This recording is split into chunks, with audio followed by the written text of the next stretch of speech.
এই সম্পাদক কোথায়, এই সম্পাদনা কোথায়?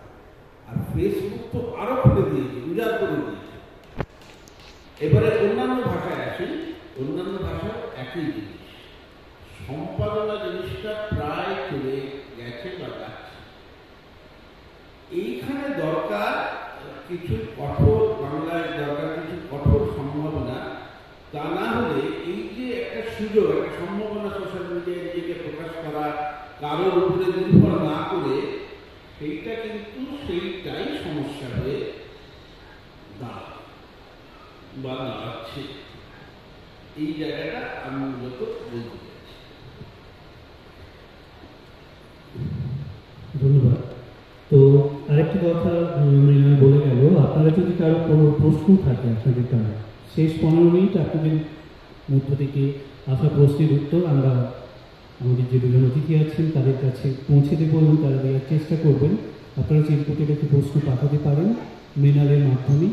আমরা আলোচনার পরবর্তীতে চলে যাচ্ছি। তো গভীরতার প্রসঙ্গ নিয়ে প্রবলবাবু বললেন, কবিতায় গভীরতার দিক। আমার নিজস্ব একটা অবজারভেশন আছে, এই প্রসঙ্গে বলে ফেলি।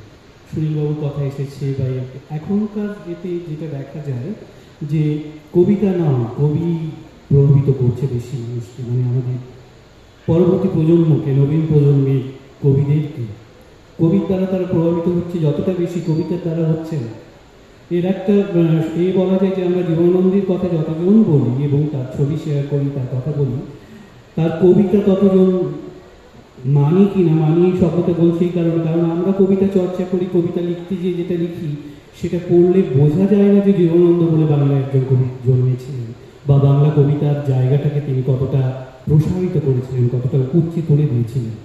এই কারণে আমরা কবিতার দ্বারা প্রভাবিত ততটা হচ্ছি না যতটা কবির দ্বারা হচ্ছি। এই বিষয়টা আমি সুমনদার কাছে যাব, জিজ্ঞেস করব যে 70 দশক পর্যন্ত তবু দেখতে পেয়েছি যে বিশিষ্ট কবি ছিলেন, একটা কাব্য ভাষা বিশিষ্ট ছিল তাদের মধ্যে। তারপরে সেই ব্যাপারটা সেইভাবে চোখে পড়ছে না, বিশিষ্টতা নেই। এখন সবাই মানে কবিতার আড়াল হয়ে যাচ্ছে, কবি সামনে চলে আসছে। ওনার একটা উপন্যাসের নামিয়ে আসছেন বিখ্যাত হইবার সহজ উপায়। এই সবাই কবির ছবি, নিজের ছবির সঙ্গে ফেসবুকে পোস্ট করছে, কবিতাটার বিষয় হচ্ছে না। এটা কি, এই সমস্যাটা কি সমস্যা না, কি মনে হয় আপনার? না দেখো, আমি এটাতে সম্পূর্ণ তোমার সঙ্গে সহমত নই। তার আগে আমি আরেকটা কথা বলে নিয়ে প্রশ্নটা দেখছি, সেটা হচ্ছে এই প্রবাদদারেরা বলছে যে সম্পাদক নেই, কারণ সম্পাদকদের আর ফিরিয়ে আনা যাবে না। এই কারণে যাবে না যে মানে সমাজ মাধ্যম তো আর ফিরে যাবে না, পেছন দিকে হাঁটবে না, এটা চলে এসছে, তারপর বাস্তব। এই গণতান্ত্রিকরণ ঘটে গেছে, এটাকে আমাদের মেনে নিতে হবে। সেখানে আমি অনেক সময় তরুণ কবিরা আমার জিজ্ঞেস করে আমি বলেছি যে লিখেই সঙ্গে সঙ্গে ফেসবুকে দিয়ে দেবো না, কিছুদিন আমরা অপেক্ষা করবো, তারপর নিজেরই হয়তো খারাপ লাগে, তখন আমি দিতে ইচ্ছে করবো। এই সংগ্রামটুকু বড় আমরা দেখানোর চেষ্টা করতে হবে। যদিও সেটা আমি নিজের সঙ্গে বলি না, তাৎক্ষণিক ঘটনার প্রেক্ষিতে কোনো একটা কবিতা লিখলে সঙ্গে সঙ্গে দিয়ে দিই, কিন্তু সম্পাদককে আগের ফর্মে ফিরিয়ে আনা মুশকিল আছে। যে কটা পত্রিকা এখন বেরোয় সুসম্পাদিত, সেই পত্রিকাগুলোর দিকে আমরা তাকিয়ে থাকি এবং সেই পত্রিকাগুলোকে তারা লিখছেন সেদিকে আমরা নজর রাখি। এখানেও সেই প্রকার সম্পাদক কিন্তু বসে আছেন, তার যাতে যত্ন নিয়ে করেন। আমি অন্তত তারা তাদের এটা ছাপছেন, কী ছাপছেন সেদিকে খুব সচেতন পাঠকের দৃষ্টি রাখি। যেটা হওয়া খুব দরকার ছিল কিন্তু যেটা একদম হচ্ছে না, সেটা হচ্ছে যে এটা আরেকটা গরিব আমাদের এই সময় সর্বভারতীয় প্রেক্ষিতেও এটা বলিনি, তবু বোধ হয় আমি সর্বভারতীয় প্রেক্ষিতে বিশেষ করে ইংরেজিতে এটা একটা হতে দেখি। সেটা হচ্ছে আমাদের এখানে সাহিত্য সমালোচক হিসেবে তারপর দেখতে পাওয়া যায়।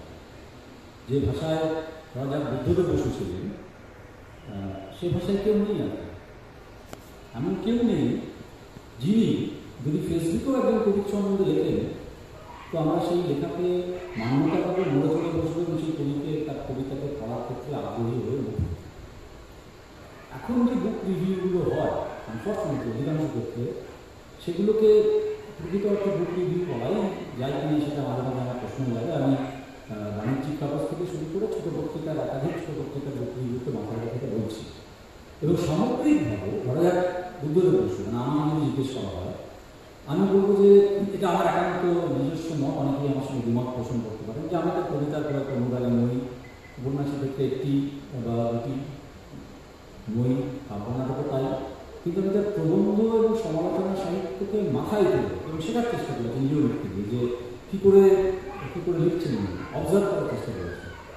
তো সেই রকমের মানুষ কই, ধরো যারা বলছি প্রমোদ করবে কই, মানে এটা কিন্তু আমাদের বাংলা ভাষায় এই ধারাটা কিন্তু ছিল, এবং 70s পর্যন্ত দুপুরের বস্তু আমরা পাচ্ছি প্রায় সক্রিয় হতো।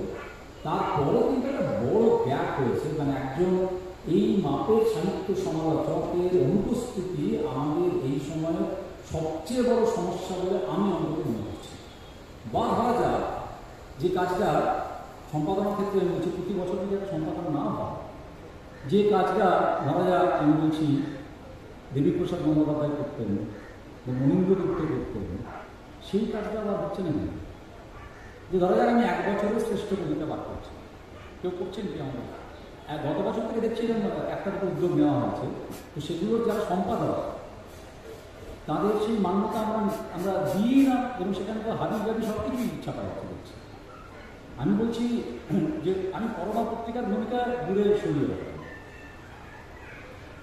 আমি গৌতম চৌধুরীর সম্পাদক হিসেবে ভূমিকা দূরে সরিয়ে রাখলাম। আমি বলছি যে এইটাও একটা ধারা ছিল একটা সময়, যে একটা বাৎসরিক সংকলন রয়েছে এবং সেখানে সেই সময় শ্রেষ্ঠ কবিতাগুলিকে নির্বাচন করা হচ্ছে, সেটাকে মানদণ্ড ছিল। মানে বাণিজ্যিক পত্রিকা যাই করুক, ফেসবুক যাই করুক, এটা কিন্তু একটা অ্যাসিড টেস্টের মতো কাজ করতে বা এখনও করতে পারে না।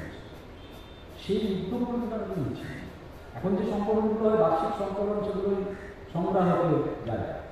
তো এই দুটো আরও সংকটের কথা যেটা আমার হঠাৎ মাথায় এলো, যে একটা হচ্ছে প্রকৃত একজন সাহিত্য সমালোচক, যিনি ওই মাপের সমালোচক হবেন এবং নিরপেক্ষ এবং মূল্যবর্তিক সমালোচনা করবেন এবং বুঝবেন, কবিতা বুঝবেন। আমি সমালোচক হবো বলি তো সমালোচক হবে না। আর দ্বিতীয়, আমি যেটা বললাম হচ্ছে এই ধরনের বোঝায় কোথাও একটা ঘটনাচক্রে এই কাজটা কিন্তু, যেটা আমি বললাম ইংরেজি ভাষায় প্রতি বছর কোথাও একটা কিন্তু হয়। আমি সেই কাজটা যারা করেন, দ্বিমত হই বা একমত হই, তাদের অনেকের কিন্তু কবি বা সাহিত্য সমালোচক হিসেবে একটা জায়গা আছে। তুমি কিন্তু সুপ্রিকার পর যে তোমাকে ফেলে দিতে পারো না, মারাস্তি লালকে ফেলে দিতে পারো না, এরকম কাজটা করছে না, নির্বাচন করছে। এইটার কিন্তু একটা প্রয়োজন আছে বলে আমার বারবার গত কয়েক বছর ধরে মনে হচ্ছে।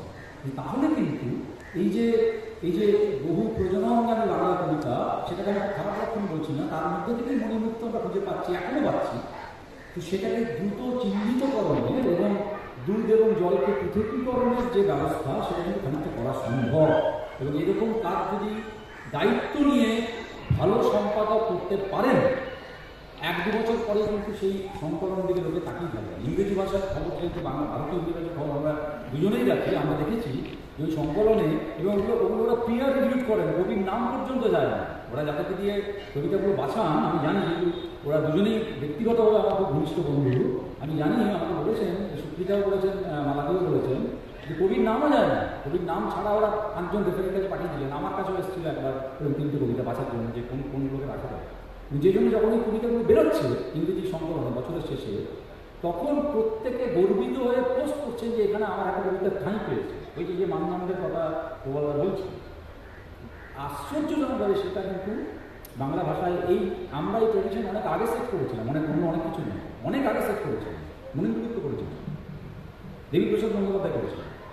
সেটা সম্পূর্ণ অন্তর্হিত হয়ে, এটা কিন্তু ফিরিয়ে আনার কোথাও একটা আমাদের সকলের, আমরা যারা এখানে আছি আমাদের সকলের কোথাও একটা দায় আছে। অন্য কাউকে দায়ী করে দিলে বা চিহ্নিত করে দিলে কিন্তু হবে না।